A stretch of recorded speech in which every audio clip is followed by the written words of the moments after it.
ओम शांति, नमस्कार। आप सभी का बहुत बहुत स्वागत है फिर से हमारे नेक्स्ट सेशन में। और हमने पिछले सेशन में काल चक्र के बारे में जाना, समय के महत्व को समझा है। तो आज हम उसी को आगे बढ़ाते हैं। हमने पूरे ही कल्प के बारे में जाना है, सतयुग, त्रेता, द्वापर, कलयुग।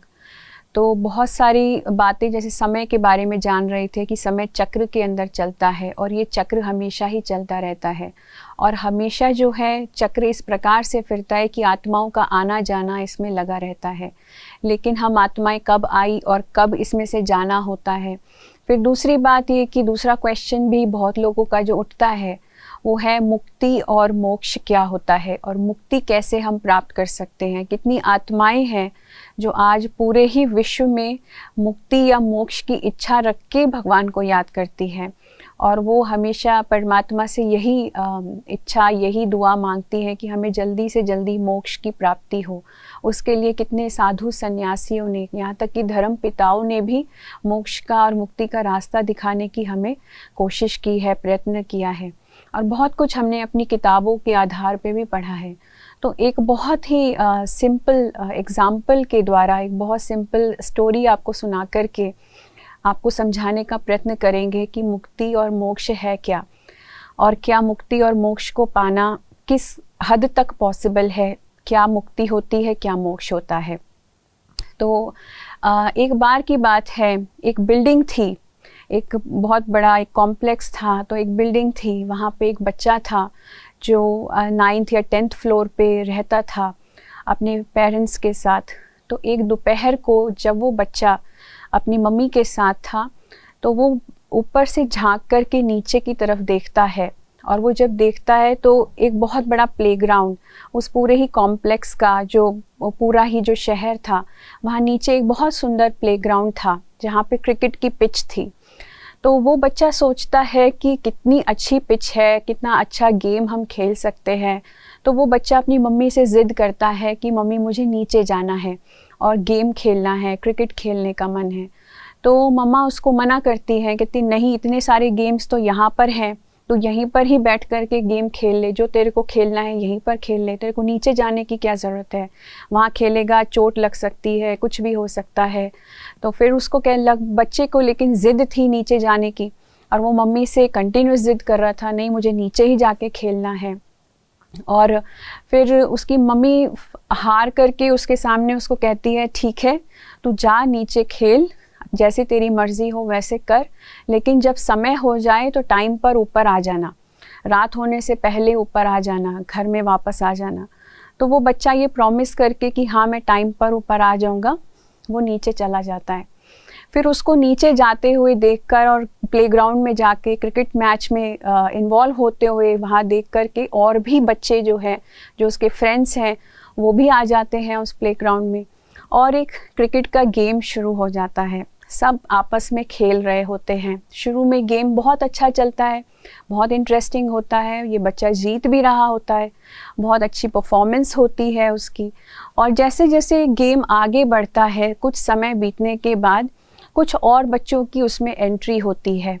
लेकिन ये जो ग्रुप एंटर होता है ये इतना कुछ अच्छा नहीं होता। इनके आपस में डिस्प्यूट शुरू हो जाते हैं, वो गेम में चीटिंग करने लगते हैं। तो हमारा ये जो ग्रुप था जो पहले से खेल रहा था, वो थोड़ा डिसअपॉइंट हो जाता है। ये देखता है कि ये लोग आकर के हमारा गेम ही बदल दिया है, सब कुछ चेंज कर दिया है। और फिर आपस में उनके झगड़ा होना शुरू हो जाता है, आपस में मतभेद होना शुरू हो जाता है, और चोट भी लगती है, लड़ाई झगड़े तक बात आ जाती है। तो इस प्रकार से जब इनके बीच में आपस में ऐसा सिचुएशन क्रिएट हो जाती है, तो इस बच्चे को चोट भी लगती है, तो वो माँ को भी पुकारता है, मन से माँ की आवाज़ भी निकलती है, लेकिन इतनी ज़ोर से आवाज़ नहीं लगाता कि मम्मा जो है नीचे आ जाए, क्योंकि अभी उसके मन में वो इच्छा नहीं है उस प्लेग्राउंड को छोड़ने की, उस गेम को छोड़ने की। उसके मन में है कि मैं कुछ ऐसा करूं कि मैं इसको हराऊं, मैं इसको दिखाऊं कि मैं क्या हूँ, मैं ये गेम तुमसे ज़्यादा अच्छे से जानता हूँ और मैं इस गेम में जीत सकता हूँ। तो इस इच्छा को लेकर के वो अपने दिमाग में सेटिंग करता है कि अब मुझे ये गेम कैसे खेलना है, अब मुझे इस गेम में क्या बदलाव लाने हैं। तो उसका गेम ही बदल जाता है, उस बच्चे का पूरा गेम चेंज हो जाता है। और अब वो भी वो तरीके सीख जाता है, वो युक्तियाँ सीख जाता है जो इस गेम में मुझे जीतने के लिए चाहिए। कुछ कुछ उसका गेम उन बच्चों की तरह ही हो जाता है जो बाद में एंटर हुए थे। वो भी चीटिंग करना सीख जाता है, वो भी गेम में कुछ ना कुछ ट्रिक्स लगा लेता है, और ये करते करते गेम जो है आगे बढ़ता रहता है और रात कब हो जाती है पता ही नहीं चलता। लेकिन जब तक रात होती है तब तक सारे ही बच्चे, उस पूरी कॉलोनी के बच्चे उस प्लेग्राउंड में आ चुके होते हैं और सब ये गेम में इतने इन्वॉल्व होते हैं, उसको खेलने में इतने इन्वॉल्व होते हैं कि उनको होश ही नहीं रहता कि समय क्या हो चुका है। बिल्कुल रात के 8 बज चुके हैं और उससे भी ज़्यादा समय होता जा रहा है, लेकिन गेम में इतना एंटरटेनमेंट है, इतनी इन्वॉल्वमेंट है, इतनी एनगल्ड है उस गेम को खेलने में कि उनको होश नहीं है। तब चिंता किसको होती है? माँ को होती है। तो वो जब ऊपर से झांक कर के देखती है कि मेरा बच्चा नीचे खेल रहा है और इतना इन्वॉल्व है कि उसको फिक्र ही नहीं है कि उसको घर वापस आना है, तब वो सोचती है कि अब मुझे ही जा कर के उसको लेके आना पड़ेगा। तो अब वो क्या करे? उसको ये भी पता है कि अगर मैं नीचे गई प्लेग्राउंड में और मैंने जाकर के अपने बच्चे को ही लेकर के आई तो वो आएगा नहीं, वो ज़िद करेगा, क्योंकि उसको है कि मेरे सारे फ्रेंड्स तो नीचे खेल रहे हैं, तो मैं अकेला, मेरी मम्मी मुझे लेके जा रही है तो ये अच्छा नहीं है, मैं गेम मिस कर दूंगा। तो ये भी उसको, माँ को पता है कि ये गेम जब तक ख़त्म नहीं कराया जाएगा, फिनिश नहीं कराया जाएगा, तब तक मेरा बेटा भी मेरे साथ नहीं आने वाला है। तो जब माँ नीचे जाती है, उस प्लेग्राउंड में जाती है, तो सभी बच्चों को कहती है कि अब तुम सबको अपने अपने घर जाना है, अब गेम ख़त्म करो, बहुत गेम खेल लिया, अब सब अपने अपने घर जाओ, सबकी मम्मी वेट कर रही है। और ये कह कर के वो उस गेम को वो ख़त्म कराती है, फिनिश कराती है, और सभी बच्चे अपने अपने घर लौटते हैं और फिर वापस अपने बच्चे को भी लेके आती है, खाना खिलाती है, सुला देती है। नेक्स्ट डे क्या होता है? नेक्स्ट डे जब फिर से वो बच्चा झांक कर के प्लेग्राउंड की तरफ देखता है, तब वो फिर से ज़िद करता है उसी प्लेग्राउंड में जाके फिर से खेलने की। अब जब माँ के सामने वो ज़िद करता है तो माँ उसको कहती है, तुझे कल अनुभव हुआ था ना कि फ़लाने बच्चे ने कितनी चीटिंग की थी, और तू फिर से उसी गेम में जाना चाहता है, फिर से तू वहीं पे जाके उन्हीं बच्चों के साथ खेलना चाहता है। क्यों? तुझे क्या अच्छा लगता है? तेरे को बार बार उसी बच्चे के साथ ही जाके खेलना है जो तेरे को इतना तू सारी गंदी आदतें उससे सीख रहा है।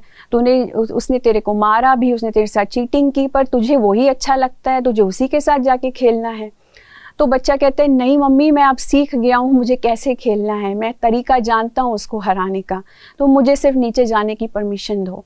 तो वो फिर ज़िद करता है और माँ कुछ नहीं कर पाती है। तो ये गेम किस चीज़ को रिप्रेजेंट करता है, ये पूरी स्टोरी किस चीज़ को रिप्रेजेंट करती है?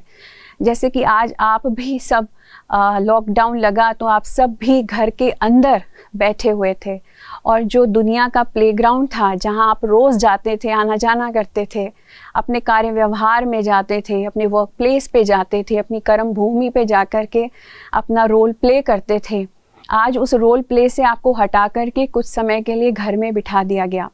तो कैसा लगता है आप सबको? क्या आपका मन करता है कि आप परमानेंटली उसी स्थान पर बैठे रहें, अपने घर में बैठे रहें? क्या आपको अच्छा लग रहा है वो स्थिति कि आपको कुछ ना करना ज़्यादा अच्छा लग रहा है, या कुछ करके दिखाना या अपने उसी रूटीन पे वापस जाना अच्छा है? तो ज़रा सोचिए इन दोनों में कौन सी बात ज़्यादा अच्छी है।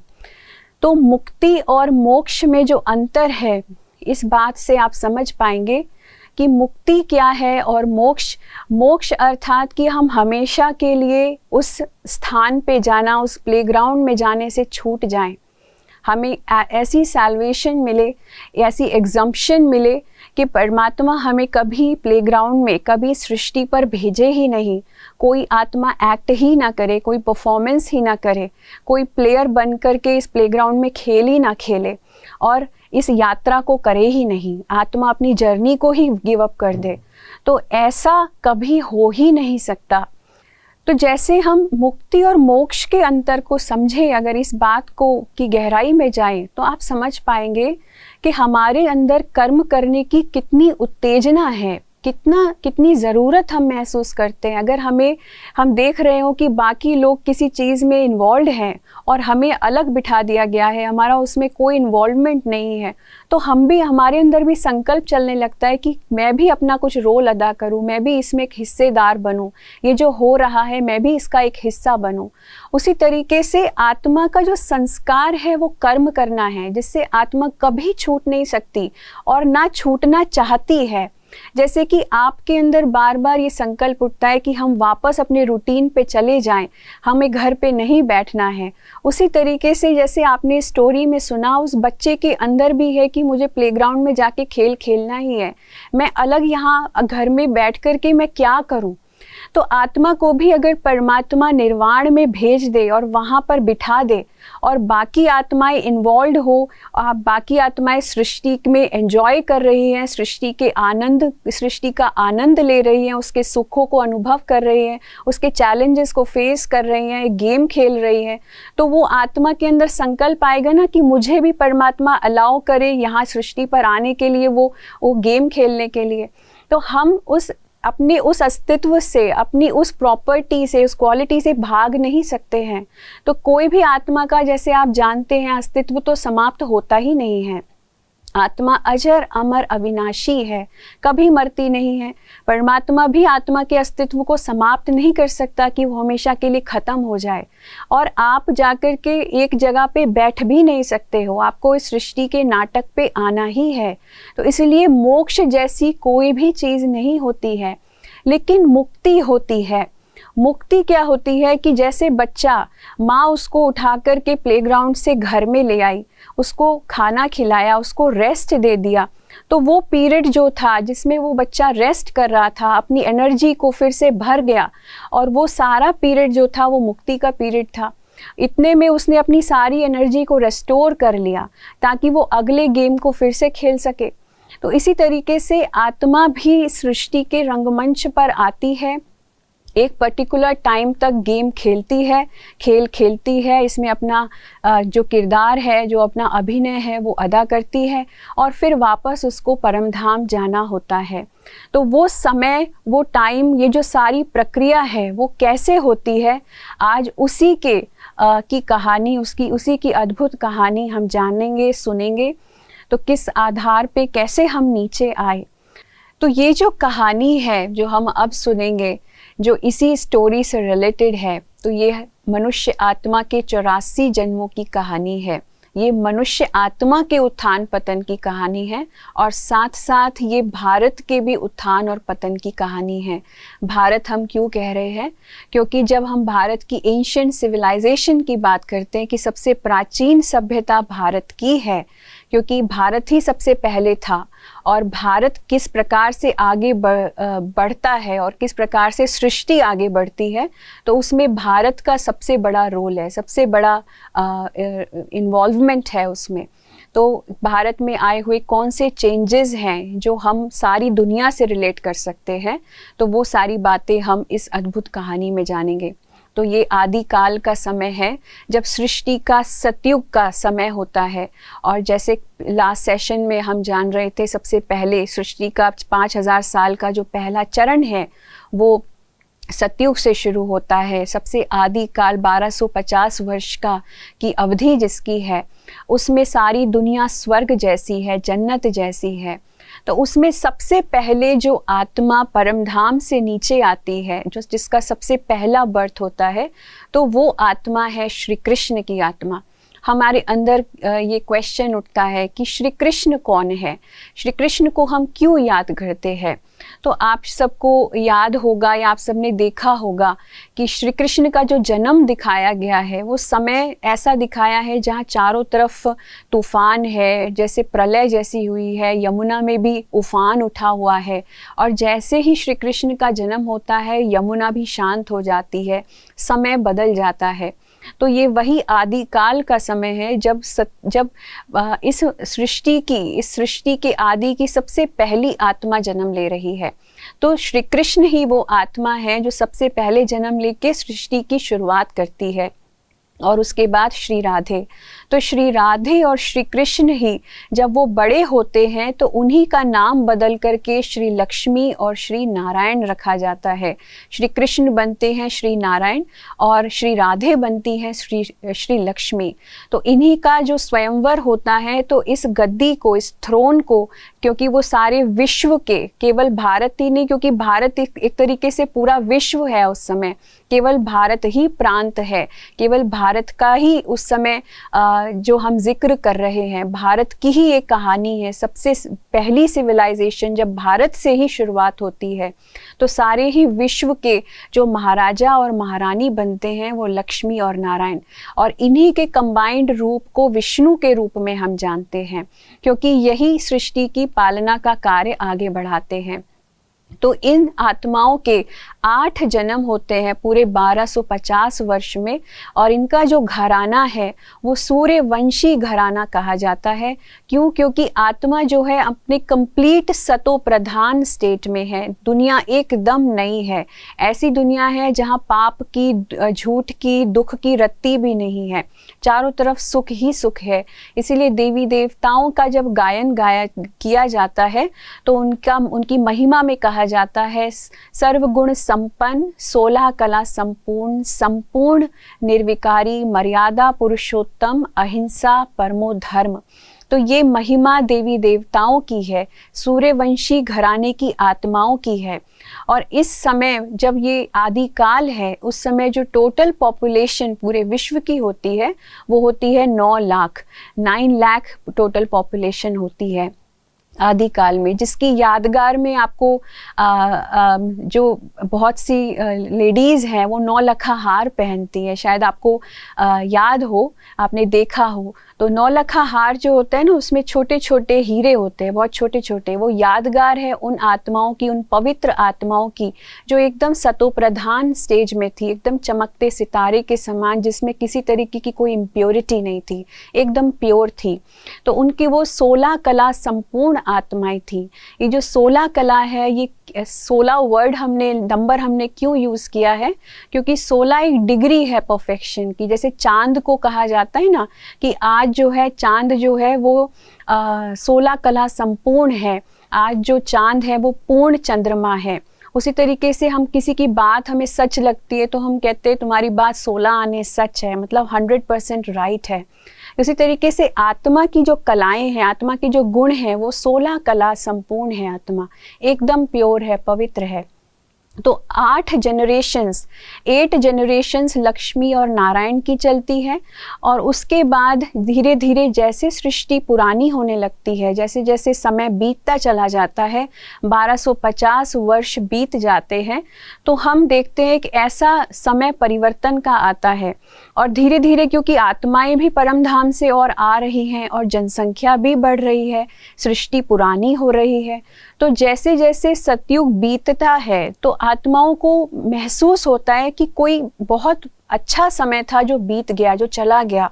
1250 साल बहुत लंबा समय है। तब महसूस होता है कि जैसे एक युग परिवर्तन हो रहा है, समय परिवर्तन हो रहा है। तो उसी के आधार पर उस युग का नाम त्रेता युग रखा गया। तो ये जो युग था, इसमें आत्मा की क्वालिटी थोड़ी सी डाउन होती है। कला जो है 2 कलाएं घट जाती हैं, आत्माएं 14 कला हो जाती हैं। जहाँ सतयुग में 16 कला, तो यहाँ 14 कला। युग का जो अवधि है वो 1250 वर्ष ही है। जहाँ हम वहाँ सतयुग में 8 जनरेशंस, 8 जन्म होते हैं एक आत्मा के, वहीं पर त्रेता युग में 12 जन्म होते हैं। तो ये जो जन्म है उसके आधार पे आप आयु लगा सकते हो कि सतयुग में कितनी आयु रही होगी, लगभग 150 वर्ष या 140 वर्ष अप्रॉक्सीमेटली आयु। और वहाँ पे किसी को भी ऐसा नहीं लगता कि मैं मर जाऊँगा या मेरा शरीर छूट जाएगा। कोई शरीर रोगी नहीं होता, कंचन काया है, और आत्मा खुशी से शरीर छोड़ती है। उसको ये पता है कि मैं आत्मा हूँ और ये शरीर एक वस्त्र की तरह है, मुझे छोड़ करके नया वस्त्र धारण करना है, इसीलिए मृत्यु का भी भय नहीं है।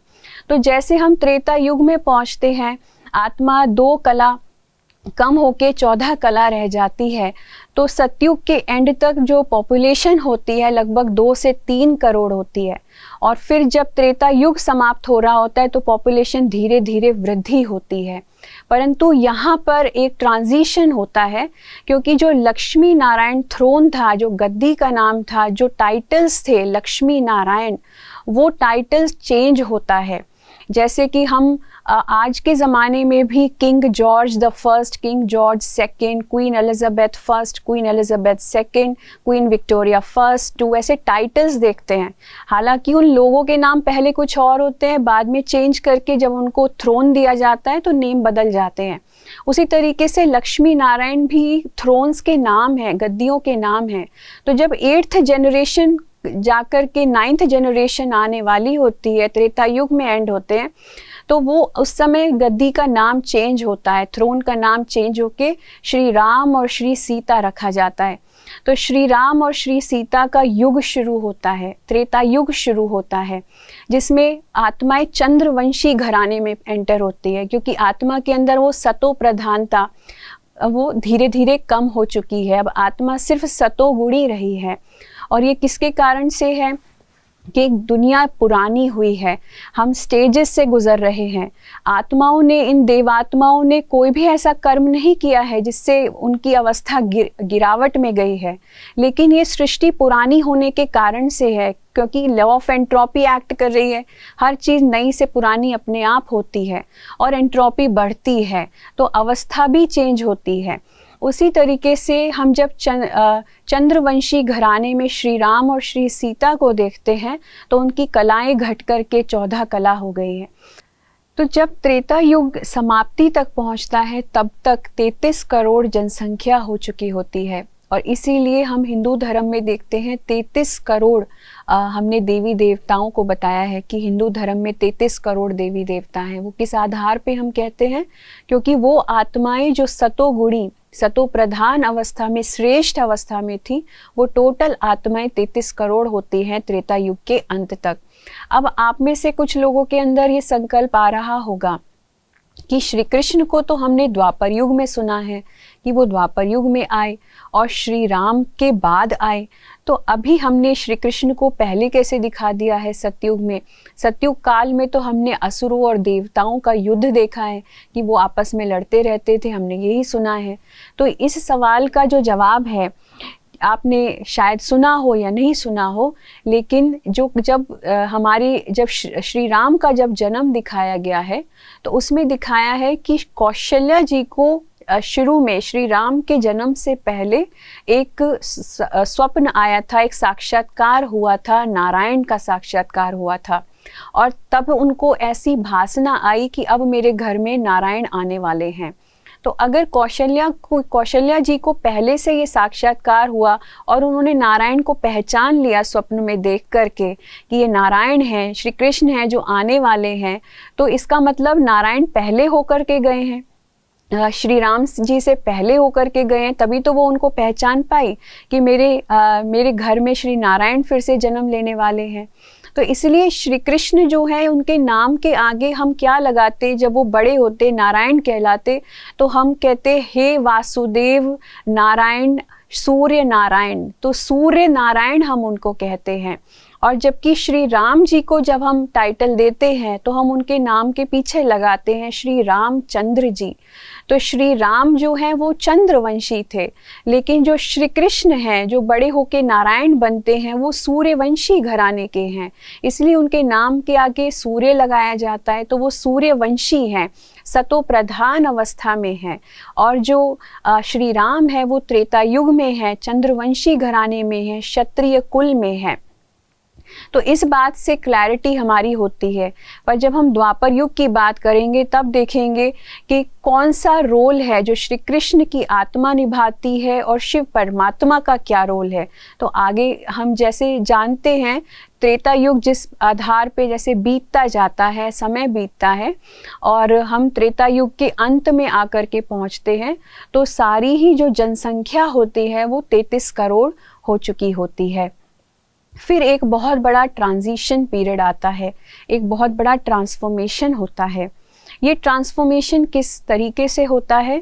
जैसे प्रकृति में एक हलचल सी होती है, क्योंकि प्रकृति के नियम बदल रहे हैं। प्रकृति के अंदर हम दोनों ही एनर्जीज को, चाहे वो मैटर है और जो ऊर्जा है, वो दोनों ही चेंज हो रहे हैं। जहाँ एक तरफ सतयुग और त्रेता में दोनों ही सत्व प्रधान और सत्व अवस्था में थे, प्योर अवस्था में थे, वहाँ एक तरफ वही देवात्माएं जब धीरे धीरे करके विकारी अवस्था में पहुँचने लगती हैं, धीरे धीरे संसार में उनकी बुद्धि जो है देह की तरफ आकर्षित होती है। धीरे धीरे करके, जैसे हम पहले स्टोरी सुन रहे थे कि कुछ ऐसी आत्माओं का आगमन होता है, कुछ ऐसे बच्चों का आगमन होता है जो खेल बदल देते हैं। तो इसी प्रकार से जब और आत्माएं धीरे धीरे इस खेल में पार्टिसिपेट करती हैं, सृष्टि पर आती हैं, तो दुनिया का खेल चेंज होने लगता है। और ये आत्माएं भी जो देवता घराने की आत्माएं थी, क्षत्रिय घराने की आत्माएं थी, ये आत्माएं भी महसूस करती हैं कि दुनिया बहुत तेज़ी से बदल रही है, दुनिया में धीरे धीरे करके बुराई आती जा रही है, मनुष्य के अंदर देह अभिमान आना शुरू होता है। और जब ये देह अभिमान आना शुरू होता है, उसके वश होकर के मनुष्य पाप कर्म करना शुरू करता है। तो इस पाप कर्म की शुरुआत होती है, जिसके लिए हम कहते हैं कि दो पुर बन जाते हैं, दो चीज़ें एक साथ शुरू हो जाती है, पाप और पुण्य। और फिर पाप और पुण्य के आधार पर ऐसे ही कर्म विकर्म के खाते शुरू हो जाते हैं। तो अकाउंट शुरू हो जाते हैं बनने। जहाँ एक तरफ सतयुग और त्रेता के अंदर अकर्म था, मनुष्य आत्माएं देवत्व को प्राप्त थी, तो जो भी कर्म करती थी उसके कोई अकाउंट्स क्रिएट नहीं होते थे, ना तो वो सत्कर्म थे ना वो विकर्म थे, उसको अकर्म कहेंगे, जिसको हम बाकी लेटर स्टेजेस में जानेंगे वो क्या था। लेकिन द्वापर युग से कार्मिक अकाउंट्स क्रिएट होने शुरू हो जाते हैं, सतयुग और कार्मिक अकाउंट्स क्रिएट होने शुरू हो जाते हैं, विकर्म का अकाउंट और सत्कर्म का अकाउंट। तो इसकी द्वापर युग की अवधि भी 1250 वर्ष है। पूरा ही खेल बदल जाता है, इम्प्योरिटी आ जाती है, प्रकृति का भी सारी प्रक्रिया चेंज हो जाती है। जो मनुष्य आत्माएं हैं धीरे धीरे पाप कर्म की तरफ बढ़ने लगती है, वो भी इस दुनिया में कैसे जीना है और जीने में नई नई चीज़ें इंट्रोड्यूस हो जाती हैं। पांच जो विकार हैं वो आ जाते हैं, काम, क्रोध, लोभ, मोह और अहंकार। और इसके वशीभूत होकर के आत्माएं जब पाप कर्म करती हैं तो उनको दुख मिलता है। और दुख में हमें कौन याद आता है? हमें भगवान याद आता है, ईश्वर याद आता है। तो हम परमात्मा को याद करना शुरू करते हैं। तो जब हमने ईश्वर की भक्ति शुरू की, परमात्मा की भक्ति शुरू की, तो वो द्वापर युग से शुरू हुई। ईश्वर को याद करना द्वापर युग से शुरू हुआ, इसलिए इसको भक्ति काल भी कहा जाता है। इस भक्ति के दौरान हमने अनेकों वेद, उपनिषद, पुराण, अनेकों ग्रंथों की रचना की, अनेकों मंदिर बनाए। और सबसे पहला जो मंदिर बना वो सोमनाथ का बना, जो राजा विक्रमादित्य ने बनाया, जिसमें हमने सबसे पहले शिव की पूजा शुरू की। तो जब भक्ति प्रारंभ हुई तो सबसे पहले वो शिव परमात्मा की भक्ति से शुरू हुई। सबसे पहले शिवलिंग बना करके परमात्मा की को ज्योतिर्रूप में ही याद किया गया। और उसके बाद वो आत्माएं जब उनकी बुद्धि उस ज्योति के ऊपर भी एकाग्र नहीं हुई, तो हमने उन आत्माओं की पूजा करनी शुरू कर दी जो आत्माएं पहले ही इतनी श्रेष्ठ और महान थी, जो होकर के गई थी। तो हमने अपने पूर्वजों की अर्थात देवी देवताओं की पूजा करनी शुरू कर दी, ये सोच करके कि वो आत्माएं कुछ बहुत महान थी, श्रेष्ठ थी, जिन्होंने जो देवत्व को प्राप्त थी, उनके अंदर कुछ अलौकिक शक्तियाँ थी जो आज हमारे अंदर नहीं है। तो इसीलिए उस प्योरिटी के कारण से, उस पवित्रता के कारण से हमने भक्ति में अनेकों मूर्तियाँ बनाई, श्री कृष्ण की, श्री राम की, अनेकों देवी देवताओं की पूजा शुरू की। और हर घर में एक कुल देवी कुल देवता की तो पूजा होती ही इसलिए है क्योंकि हम सब उन्हीं के घराने से आकर के आगे आगे निकले हैं। तो जब हम त्रेता युग से द्वापर युग में आकर के पहुँचते हैं तो आत्मा के जो गुण हैं, आत्मा के जो कलाएं हैं वो घटती हैं और काफ़ी तेज़ी से घटती हैं। जहाँ जब हम सतयुग से त्रेता में गए थे तो सिर्फ 2 कलाएं ही घटी थी, एक युग से दूसरे युग में पहुँचते हुए।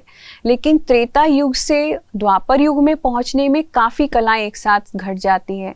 जहाँ त्रेता युग में 14 कलाएं थी, वहाँ यहाँ पर सिर्फ 8 कलाएं ही आत्मा के अंदर रहती है और आत्मा रजो प्रधान स्थिति में होती है शुरुआत में। और द्वापर युग के बीतने तक आत्मा जो है रजो स्थिति में पहुंच जाती है। ये किस कारण से होता है? क्योंकि आत्मा विकर्म भी कर रही है, कार्मिक अकाउंट्स जो है वो क्रिएट हो रहे हैं, पाप भी साथ साथ कर रही है, जिसके कारण से ये जो अकाउंट्स हैं, ये जो पाप कर्म है, उसके कारण से आत्मा की जो कलाएं हैं वो बहुत तेज़ी से घटती हैं। तो ये जो घराना होता है, ये जो पूरी सृष्टि होती है, उस समय हम उसको कहेंगे वैश्य कुल।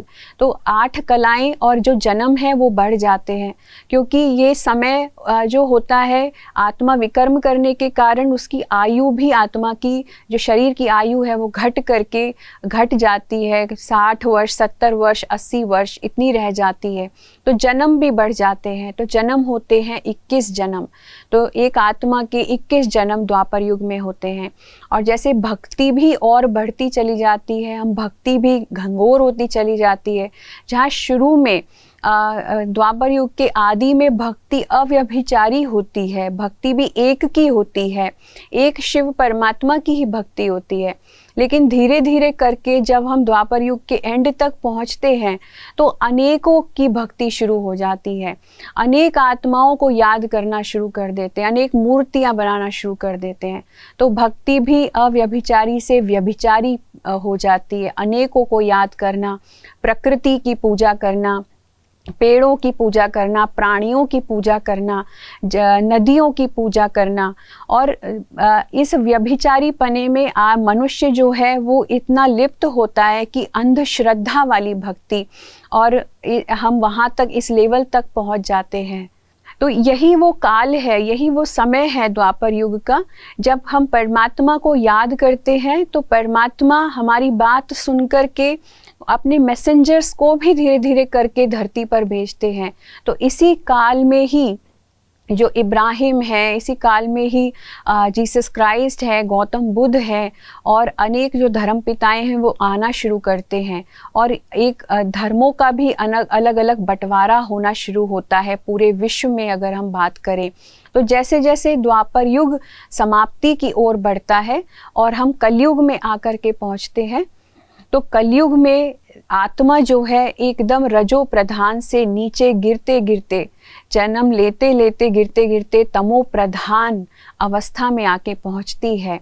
और ये वो कुल है जिसको हम कहेंगे शूद्र कुल, जहाँ पे हर आत्मा विकारी हो चुकी है, जहाँ हर आत्मा कलाहीन हो चुकी है। आत्मा में कोई कला बचती ही नहीं है, कोई गुण बचता ही नहीं है। और जन्म जो है वो बहुत ज़्यादा होते हैं। क्यों? क्योंकि हम अकाले मृत्यु के समय में पहुंच जाते हैं। ये समय वो है जब कभी भी एक टाइम ऑफ अनसर्टेनिटी शुरू हो जाता है, कभी भी किसी की मृत्यु हो सकती है, जहाँ पे बच्चा, जवान, बूढ़ा सब एक समान अवस्था में हैं। एक बड़ा युवा व्यक्ति जिंदा रह जाता है, उसके सामने बच्चा शरीर छोड़ देता है। तो ऐसी अवस्था में आके पहुंचते हैं जहां रोग शुरू हो जाते हैं शरीर के अंदर, और मारकाट शुरू हो जाती है, अनेक तरीके के दुनिया में अधर्म जैसे शुरू हो जाता है, अनेक धर्म होते हैं, तो आपस में मतभेद शुरू हो जाता है। और यही वो समय है जब, क्योंकि देवी देवताओं के ऊपर भी हमारा फेथ खत्म होने लगता है, उनकी मूर्तियां और उनके मंदिरों में भी हमारा फेथ खत्म होने लगता है। तो अनेकों समस्याएं जैसी जैसी संसार में बढ़ती है, तो मनुष्य अपनी समस्याओं को समाप्त करने के लिए भूतों की पूजा भी शुरू कर देता है। तो काला जादू और दुनिया की ऐसी इविल स्पिरिट्स की पूजा, तो वो सब भी कलयुग के काल में शुरू हो जाती है। तो एक कलह कलेश की दुनिया, जिसको कहते हैं संपूर्ण दुनिया, जो है नरक के समान बन जाती है। एक रौरव नरक, अनेकों नाम इसके हैं, कांटों का जंगल बन जाती है, दोजख बन जाती है। ये दुनिया जो है वो पाप आत्माओं की दुनिया बन जाती है, जिसको हम ब्रह्मा की रात कहेंगे। क्योंकि आत्मा की जो अवस्था है एकदम तमोप्रधान स्थिति में है, सारी दुनिया वैशाल्य बन जाती है। जहाँ सतयुग और त्रेता शिवालय है, वहाँ यही द्वापर और कलयुग की दुनिया वैशाल्य होती है। और जो जनसंख्या है वो इतनी चरम सीमा पर बढ़ रही है, क्योंकि हम देखते हैं और आत्माएं ऊपर से परमधाम से आती जाती हैं और अपना रोल प्ले करती जाती हैं। आज भी नई नई आत्माएं ऊपर से आ रही हैं और इसी के कारण से जनसंख्या बढ़ती जा रही है। जैसे आपने उस कहानी में सुना था, जाना था, समझा था कि कहानी में जब रात हो चुकी है और बच्चे जो है खेल खेलने में इतना इन्वॉल्व हैं कि वो टाइम को भूल गए हैं कि क्या समय हुआ है, और सारी कॉलोनी के बच्चे इकट्ठे होकर के खेल खेल रहे हैं। वो बिल्कुल अनभिज्ञ हैं इस बात के कि अब हमें घर वापस जाना है, अब टाइम हो चुका है। परंतु समय घंटी बजाता है, समय जो है वो अपने खेल दिखाता है, समय के अनुसार हर आत्मा को जाना ही है। तो जैसे वहाँ पे हमने देखा कि चिंता किसको होती है, माँ को चिंता होती है कि मुझे अपने बच्चों को वापस लेके आना है। उसी तरीके से जब कलयुग में ये जो दुनिया हमें, हर व्यक्ति जो है इस खेल में आज रमा हुआ है, इस खेल में हम इतने इन्वॉल्व हैं कि हमें किसी चीज़ का होश ही नहीं है। हम अपने दुनिया में, अपने कारोबार में, अपनी लाइफ में, अपने घर में, अपनी बातों में, अपने परिवार में, अपने रिश्तों में इतने खोए हुए हैं कि हम समय के चिन्हों को ही हम नहीं देख रहे कि अब समय कौन सा हो चुका है। हम कलयुग के अंतिम चरण पर आकर पहुंच चुके हैं, जहां काली घनघोर अज्ञानता का अंधेरा है चारों तरफ। तो ऐसे समय में जब आत्मा इतनी तमोप्रधान है और इस खेल में लिप्त है, तो चिंता किसको होती है? परमात्मा को होती है। तो परमात्मा धरती पर अवतरित होते हैं, और जब इस धरती पर अवतरित होते हैं तो उनको पता है, उनको ये बात पता है कि मैं एक आत्मा को लेके जाऊंगा, 2 आत्माओं का उद्धार करूंगा, अपने साथ ले जाऊंगा, तो उससे दुनिया सुधरेगी नहीं, दुनिया बात नहीं बनेगी। परंतु इस चक्र को पुनः फिर से चक्र को घूमना है, कलयुग समाप्त होकर के फिर से जो है सतयुग को आना है। तो इसी कारण से परमात्मा जब धरती पर आते हैं, इसलिए हम उनको महाकाल भी कहते हैं, तो आते हैं तो उनको पता है, उनके दिमाग में विजन है कि अब सभी आत्माओं को मुझे लेकर के अपने साथ परम धाम वापस जाना है। तो कलयुग ही वो समय है, जब कलयुग का अंत ही वो समय है जब हम सभी आत्माओं को वापस परमात्मा के साथ जाने का समय है। वापस परमात्मा हमें लेने के लिए आए हैं, और वो लेने की जो प्रक्रिया है, वो वापस जाने की प्रक्रिया है।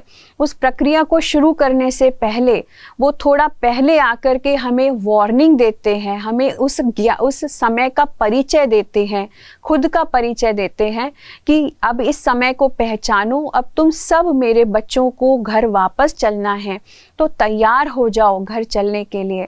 इसीलिए जब वो इस धरती पर आते हैं तो एक नई आध्यात्मिक ज्ञान को, सत्य ज्ञान को लेकर के आते हैं और एक नई चीज़ की रचना करते हैं, एक यज्ञ की रचना करते हैं। तो परमात्मा एक नई युग की रचना करते हैं। वो नया युग होता है पुरुषोत्तम संगम युग। तो परमात्मा के अवतरण के साथ ही इस युग की शुरुआत हो जाती है, जिसको कहते हैं आत्मा फिर से उत्तम बन जाए, श्रेष्ठ बन जाए, आत्मा फिर से तैयार हो जाए सतयुग में आने के लिए। तो ये युग परिवर्तन का समय है, जो जब परमात्मा इस धरा पर अवतरित होते हैं, एक विजन के साथ अवतरित होते हैं, एक संकल्प लेकर के अवतरित होते हैं और एक यज्ञ का निर्माण करते हैं, एक यज्ञ की रचना करते हैं, जिसको कहा जाता है राजस्व अश्वमेघ अविनाशी रुद्र गीता ज्ञान यज्ञ। जैसे कि आपने स्थूल यज्ञों के बारे में बहुत सुना होगा, देखा होगा। तो जब किसी यज्ञ को आपने रचा है, मुझे नहीं पता, लेकिन जब यज्ञ की रचना करते हैं स्थूल में, तो एक संकल्प लिया जाता है, क्योंकि कोई भी यज्ञ है, कोई भी यज्ञ जो होता है वो बिना लक्ष्य के नहीं होता। हर यज्ञ में एक लक्ष्य होता है, एक संकल्प होता है, जिसकी पूर्ति के लिए यज्ञ की रचना की जाती है। तो जो आत्मा जिन संकल्पों की पूर्ति के लिए यज्ञ रचते हैं, तो उसकी सबसे पहली बेसिक नीड है ब्राह्मणों को बुलाना, ब्राह्मणों के द्वारा यज्ञ की स्थापना करना। तो बहुत सारे ब्राह्मणों को इकट्ठा किया जाता है, फिर उनके द्वारा एक सूची बनाई जाती है कि यज्ञ में किन किन चीज़ों की आवश्यकता है। तो वो ब्राह्मण सारी सामग्री इकट्ठी करते हैं कि ये चाहिए, वो चाहिए, यज्ञ में ये इस चीज़ की आहुति डलेगी, हमें ये सामग्री चाहिए। तो हर चीज़ को इकट्ठा किया जाता है। फिर साथ साथ ब्राह्मण कुछ नियम और कायदे भी बताते हैं जो उस यज्ञ में भाग लेने वाले हर व्यक्ति को फॉलो करने होते हैं। तो वो बताते हैं कि जिन जिन घरों के लोग इस यज्ञ में शामिल होंगे उन सभी घरों के लोगों को ये नियम फॉलो करने होंगे। उसमें सबसे पहला नियम प्योरिटी का ही होता है, जो हमने राजयोगा में देखा था। जो 4 नियम थे, शुद्ध अन्न, शुद्ध भोजन खाना है और आपको पवित्र रहना है उतने समय तक जब तक यज्ञ चल रहा है। तो ये नियमों का पालन भी, ऐसे अनेकों नियम वो ब्राह्मण बताते हैं कि इस यज्ञ को अगर आप चाहते हो संपन्न हो तो वो हमें फॉलो करना होगा। और सभी जो भी भाग लेते हैं वो उस बात को स्वीकार लेते हैं कि हाँ, जब तक यज्ञ चलेगा हम वैसा ही करेंगे। उसी तरीके से जब यज्ञ संपन्न होता है, वो कुछ यज्ञ होते हैं जो तब तक चलते हैं जब तक संकल्प पूर्ति ना हो जाए, और यज्ञ में जो ज्वाला प्रज्वलित की जाती है उसको बुझने नहीं दिया जाता है। वो ज्वाला सदा जलती रहे, इसलिए उसमें आहुतियाँ पड़ती रहती हैं, उसमें घी डाला जाता है ताकि वो ज्वाला हमेशा जलती रहे। और यज्ञ में कोई ना कोई हमेशा उसके साथ बैठे रहते हैं, नित्य मंत्रों का उच्चारण चलता रहता है। तो इस प्रकार से यज्ञ होता है। तो ये तो सारी है स्थूल बात। लेकिन जब परमात्मा शिव आकर के इस यज्ञ की रचना करते हैं, जिसका नाम वो रखते हैं राजस्व अश्वमेघ अविनाशी रुद्र गीता ज्ञान यज्ञ, तो वो इसकी यज्ञ का महत्व बताते हैं कि यहाँ पर कोई ऐसा यज्ञ बना करके अग्नि प्रज्वलित करने का महत्व नहीं है। इसमें हम सभी आत्माओं को वो शिक्षा देते हैं कि हे आत्माओं, हे मेरे बच्चों, तुम अपने आप को परिवर्तन करके, तुम अपने विकारों का त्याग करके सच्चा सच्चा ब्राह्मण बनो। क्योंकि परमात्मा शिव सबसे पहले ब्रह्मा की रचना करते हैं, एक साधारण तन में प्रवेश करके सबसे पहले उसको परिवर्तित करते हैं, उसको ब्रह्मा बना करके, और उसके द्वारा ब्राह्मणों को रचते हैं। उनके जीवन में जो परिवर्तन आता है, वो जब अपने जीवन को मर्यादित बनाते हैं, मर्यादा में चलते हैं, तो वही ब्राह्मण जो हैं इस यज्ञ को आगे बढ़ाते हैं। और वही ब्राह्मण जो है फिर इसमें नियम भी बनाते हैं और परमात्मा के द्वारा कि ये नियम है जो हमें फॉलो करने हैं। और ये यज्ञ को अविनाशी इसलिए कहा जाता है क्योंकि दुनिया में ऐसा यज्ञ कभी किसी ने नहीं रचा है कि युग परिवर्तन हो जाए, कलयुग बदल के सतयुग बन जाए और मनुष्य आत्माएं परिवर्तित होकर के कलयुगी मनुष्य से सतयुगी देवी देवता में बदल जाएं।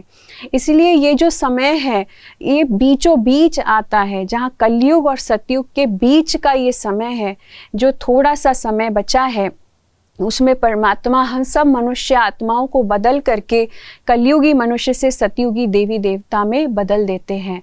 और जो अग्नि प्रज्वलित की गई है उसका ये अर्थ है कि योग की अग्नि को सदा आत्मा में जागृत करके रखो। सदा हम अपने आप को ये याद दिला के रखो कि मैं आत्मा कितनी ऊर्जावान, कितनी शक्तिशाली हूँ।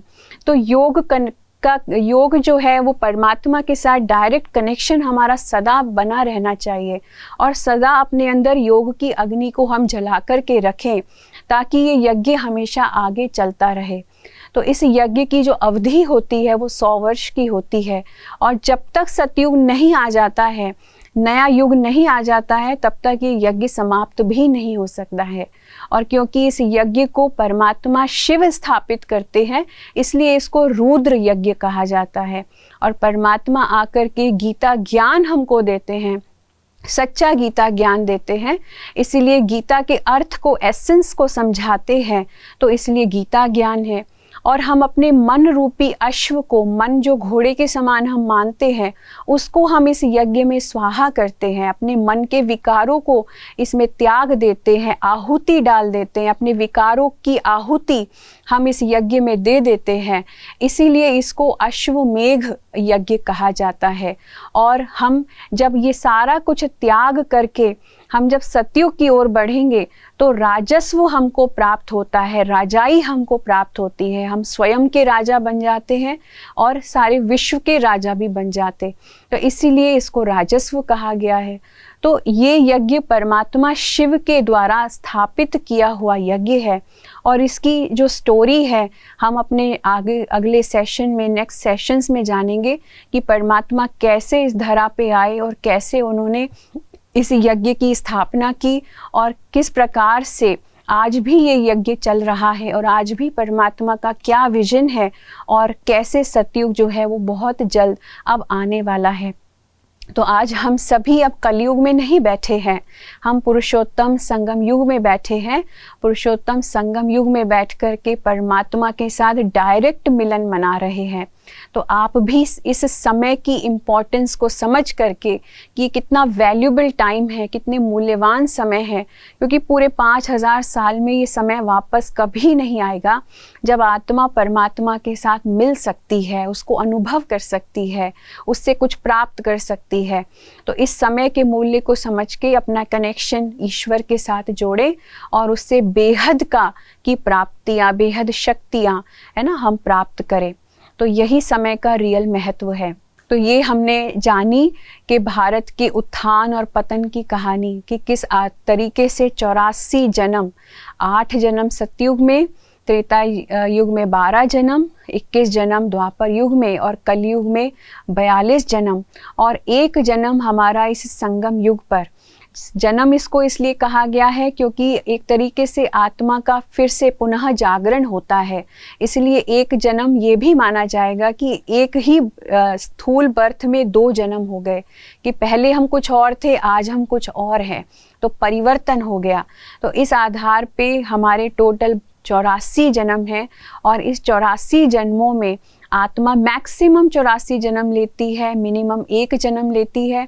तो सब आत्माएं किस तरीके से आ रही हैं, अपना रोल प्ले कर रही हैं। तो यही भारत की उत्थान और पतन की कहानी है। और जब परमात्मा हम सबको अब वापस ले जाएंगे, जब ये यज्ञ समाप्त होगा, हम सबको वापस जाना है, सबका रोल खत्म, सारा ड्रामा खत्म, सारा प्लेग्राउंड जो है वाइंड अप होगा, कलयुगी रात खत्म और हम सब फिर परम धाम जाएंगे। परम धाम जाकर के फिर से दोबारा एक खेल फिर शुरू होगा, चक्र को घूमना है, सतयुग फिर आना है, फिर आत्माएं फिर से नीचे आना शुरू कर देंगी और फिर से वही चक्र जो है फिर से फिरने लगेगा, सतयुग, त्रेता, द्वापर, कलयुग।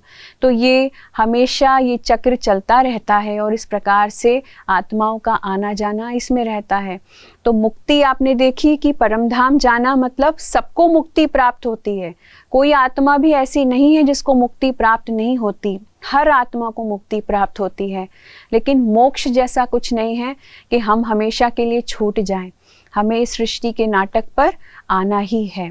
तो आइए अब हम कुछ देर इसी स्मृति में बिताते हैं और अपने रोल को पहचाने जाने कि इस बेहद के रंगमंच पे मुझे क्या रोल अदा करना है। अपना मुझ आत्मा को भी, मैं आत्मा परमात्मा के साथ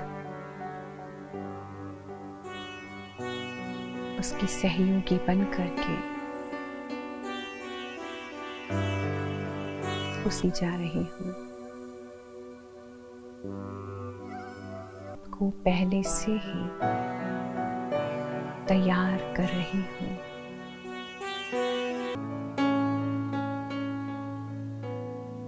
शिव बाबा से सारी शक्ति जिस भूमि पर, ओम शांति, ओम शांति, ओम शांति।